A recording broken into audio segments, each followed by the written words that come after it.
रामकृष्ण हरी. आज आपण तुकोबारायांचा सुंदर असा अभंग पाहूया.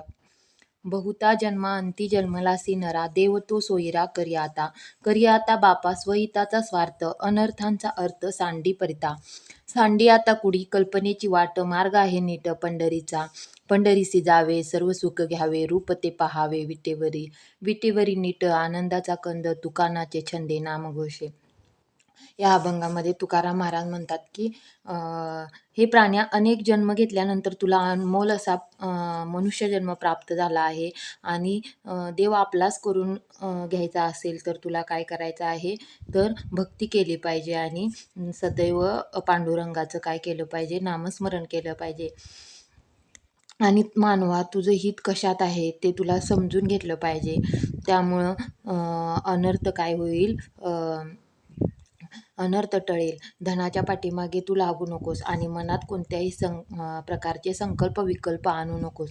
साधा सोपा पंढरीचा मार्ग तू अवलंब, म्हणजे जीवनाची वाटचाल कर आणि पंढरीची वारी कर. पंढरीच्या पांडुरंगाचे मुकमल पाहून सर्वश्रेष्ठ सुखाची प्राप्ती करून घे. म्हणून तुकाराम महाराज म्हणतात की विटेवर आनंदाचा गाभा उभा राहिला आहे ते पाहून त्याच्या नामघोषात नाच, म्हणजे तोही तुझ्या प्रेमात काय होईल, रंगून जाईल. म्हणून तुकाराम महाराज म्हणतात बहुता जन्मांती जन्मरासी नरा, देव तो सोयीरा करी आता.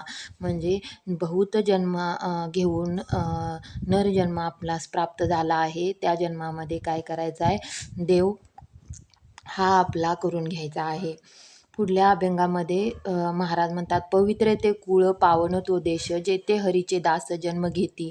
कर्मधर्म त्याचा झाला नारायण, त्याचे नि पावन तिन्ही लोक. वर्ण अभिमाने कोण झाले पावन, ऐसे द्या सांगून मजपासी. अत्यंजादी योनी तरल्या हरिभजने, तयाची पुराणे भाट झाली. वैश्य तुळाधार गोरा तो कुंभार, धागा हा चांभार रोहिदास.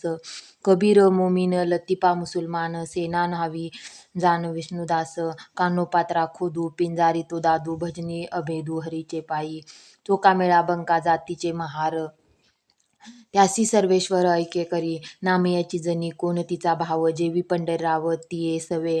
मैराळ जनक कोण कुळ त्याचे, महिमान तयाचे काय सांगो. यातायाती धर्म नाही विष्णुदासा, निर्णय हा ऐसा वेदशास्त्री. तुका म्हणे तुम्ही विचारावे ग्रंथ, तारिले पतित नेनो किती.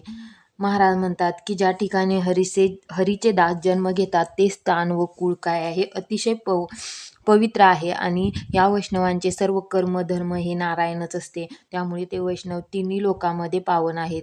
स्वतःच्या वर्णाचा अभिमान धरून कोण उद्धरून गेले आहे ते मला सांगा पाहू.